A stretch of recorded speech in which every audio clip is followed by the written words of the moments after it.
সবার this is Zahid. এখন কথা হবে পারিয়া সিনেমাটা নিয়ে। এটা পরিচালনা করেছেন তথাগত মুখার্জি, যিনি একটু ভিন্ন ধারার সিনেমা করে এবং আপনি যদি কলকাতার মেইন স্ট্রিম সিনেমাগুলোর দিকে তাকান সেখান থেকে কিন্তু এই সিনেমাটাও একটু ডিফারেন্ট। এখানে যে কনসেপ্টটা নেওয়া হয়েছে কনসেপ্টটা কিন্তু বেশ ইউনিক এই বাংলা ইন্ডাস্ট্রির জন্য। এখন গল্পটা যদি আমি একদম শর্টে আপনাকে বলি, কুকুরকে যারা শুধুমাত্র বিজনেস টুল হিসেবে ব্যবহার করে এবং এই প্রাণীটাকে, এই নিষ্পাপ প্রাণীটাকে যারা টর্চার করে, এদেরকে বিক্রম চ্যাটার্জি একের পর এক খুন করে যাচ্ছে। তো এর পেছনে আসল কারণটা কি এটা জানতে হলে আপনাকে দেখে নিতে হবে পারিয়া। তো এই সিনেমাটার অনেকগুলো পজিটিভ ব্যাপার আমার চোখে পড়েছে। প্রথমেই যে ব্যাপারটা নিয়ে কথা বলতে হয় সেটা হলো এই সিনেমাটার কোর আইডিয়া। পারিয়ার কোর আইডিয়া বেশ চমৎকার। প্রতিনিয়ত আমরা জাস্ট লাভ, প্রেম, ভালোবাসা এসব টাইপের সিনেমা দেখে ক্লান্ত হয়ে গেছি। এখন বাংলাতে ভিন্ন কিছু দরকার। তো এই সিনেমার ট্রেলার দেখি হয়তো অলরেডি আপনারা বুঝে গেছেন যে এটা একদমই প্রেম ভালোবাসা রিলেটেড কোনো সিনেমা না।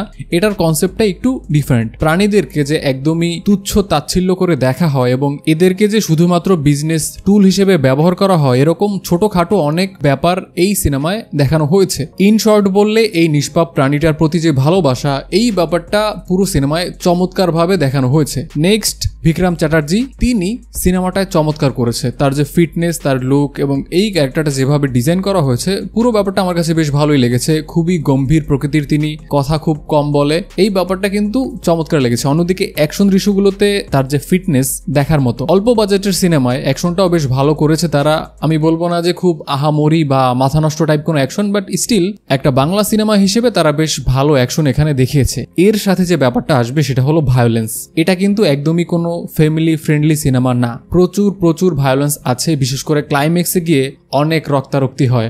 সো যারা খুবই সেন্সিটিভ আছেন তাদেরকে বলবো যে সিনেমাটা একটু বুঝে শুনে তারপর দেখুন। অ্যাকশন ভায়োলেন্সের দিক থেকে কিন্তু পারিয়া বেশ ভালো করেছে। যে সকল ব্রুটাল দৃশ্য এখানে দেখানো হয়েছে, তো দৃশ্যগুলো দেখার সময় আমি জাস্ট একটা ব্যাপার নিয়ে চিন্তায় পড়ে গেছি। সেটা হলো এই সিনেমাটা যদি আমাদের বাংলা ইন্ডাস্ট্রিতে মুক্তি দেয়া হতো, কামলা বোর্ড নামে একটা বোর্ড আছে, তারা জাস্ট সিনেমাটাকে কেটে টুকরো করে ফেলতো। এখন একজন পরিচালক যখন নিজের মতো করে গল্প বলে, তিনি কিন্তু পুরো ব্যাপারটাই চায় স্ক্রিনে দেখাতে। তো সেখান থেকে যদি আপনি 100 জায়গায় সিনেমাটাকে কাটেন, দেন তিনি যে ব্যাপারটা দেখাতে চাচ্ছে দর্শককে, সেই ব্যাপারটার কিন্তু অরিজিনালিটি থাকতেছে না। ইভেন সেই ব্যাপারটা স্পষ্টভাবে দর্শককে তিনি দেখাতেই পারতেছে না। আমি বলছি না এখানে একটা স্লাশার সিনেমার মতো প্রচুর রক্তারক্তি দেখানো হয়েছে, বাট স্টিল একটা বাংলা সিনেমার জন্য এটা অনেক বেশি। বাট সেখান থেকে চিন্তা করলে এরকম একটা সিনেমা বাংলাদেশে, বাংলা ইন্ডাস্ট্রিতে মুক্তি দেয়াই হতো না। খুব সিম্পল কিছু ইস্যুর কারণে এখানে কিন্তু সিনেমা আটকে দেয়া হয়। স্পেসিফিক একটা দৃশ্য আমার বেশ ভালো লেগেছে, যেখানে লম্বা সময়ব্যাপী নায়ক এবং ভিলেনের মধ্যে অ্যাকশন চলতে থাকে, বাট অ্যাকশনের থেকে পুরো জায়গাটার যে এম্বিয়েন্সটা তারা ক্রিয়েট করেছে, এই ব্যাপারটা আমাকে অবাক করেছে এবং পুরো সেটআপটা আমার বেশ ভালো লেগেছে। আমি বেশ অবাক হয়েছি তারা এত কম বাজেটে এত চমৎকার একটা এম্বিয়েন্স কিভাবে ক্রিয়েট করলো। এই স্পেসিফিক দৃশ্যটা আমি বেশ এনজয় করেছি। ইভেন ট্রেইলারেও কয়েকবার এই দৃশ্যটা দেখানো হয়েছে। তো এখানে তারা যেভাবে এই সিনটা ক্যাপচার করেছে এবং এই পুরো ব্যাপারটার একটা এনভায়রনমেন্ট ক্রিয়েট করেছে, সেটা ছিল চমৎকার। এবারে নেগেটিভ ব্যাপারে যদি আসি, দেন এই সিনেমাটার যে কোর হলো ইমোশন। এখানে বিক্রম চ্যাটার্জি একটা কারণে তো এই ফাইট করতেছে বা এত মানুষ মারতেছে, বাট সেই কারণটা আপনি দেখবেন যে কোথাও গিয়ে দুর্বল। পুরো ব্যাপারটা আমি যদি আপনাকে একদম স্পষ্ট করে বলি, যে কারণে বিক্রম চ্যাটার্জি এত মারপিট করতেছে বা এত মানুষকে মারতেছে, এর পেছনে কিন্তু একটা ইমোশনাল গল্প আছে, বাট সেই গল্পটার অ্যাকচুয়ালি কোনো ডেপথ নেই। বিক্রম চ্যাটার্জি এবং একটা কুকুরের মধ্যে যে একটা কানেকশন, এই কানেকশনটা খুবই দুর্বল এবং এই কারণে এই সিনেমাটা কিন্তু একদমই স্পেশাল কোনো সিনেমা হচ্ছে না। বাট এই সিনেমাটার কিন্তু খুবই ভালো একটা পোটেনশিয়াল ছিল।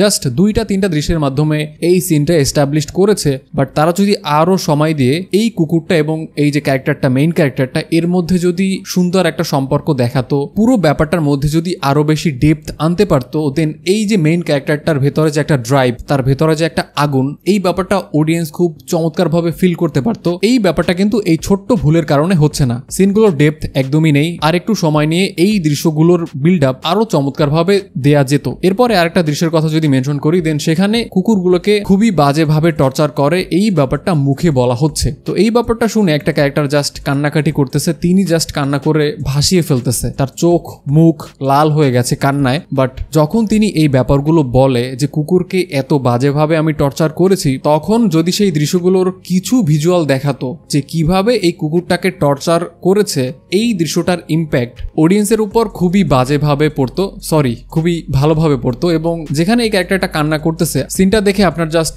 ন্যাকামি মনে হবে, মুখে বলতেছে বাট সেটার ইম্প্যাক্ট আপনি কিন্তু ফিল করতে পারতেছেন না। এই কারণে এই চরিত্রটার কান্নাকাটি আপনার কাছে ন্যাকামি মনে হবে। বাট যদি 2-3টা দৃশ্য দেখানো হতো তখন কিন্তু এই ব্যাপারটা একদমই মনে হতো না, বরঞ্চ ওই সিনটা দেখে অনেক অডিয়েন্স ইমোশনাল হয়ে যেত। এই সিনেমাটার অনেক ভালো পোটেনশিয়াল থাকা সত্ত্বেও শুধুমাত্র এই যে নায়ক এবং কুকুরের মধ্যে সম্পর্কের একটা ডেপথ, এটা তারা অনেক গভীরে নিয়ে যেতে পারেনি বলে সিনেমাটা হয়তো অনেক দর্শকের উপরই ইম্প্যাক্ট ফেলতে পারবে না। বাট স্টিল তারা বেশ ভালো একটা চেষ্টা এখানে করেছে। এই ছিল পারিয়া নিয়ে আমার মতামত। I'm gonna give it 3.5 out of 5। যারা অলরেডি সিনেমাটা দেখে ফেলেছেন তারা আমাকে জানাতে পারেন যে সিনেমাটা আপনার কাছে কেমন লাগলো, এবং যারা সিনেমাটা দেখার প্ল্যান করতেছেন আমি বলবো আপনি সিনেমাটা দেখুন। এখানে ইন্টারেস্টিং কিছু ব্যাপার আপনি দেখতে পাবেন এবং তারা একটু ডিফারেন্ট কিছু করার ট্রাই করেছে। তো ভিডিওটা দেখার জন্য অসংখ্য ধন্যবাদ। আপনার সাথে দেখা হচ্ছে পরের কোনো ভিডিওতে। টেল দেন, টাটা।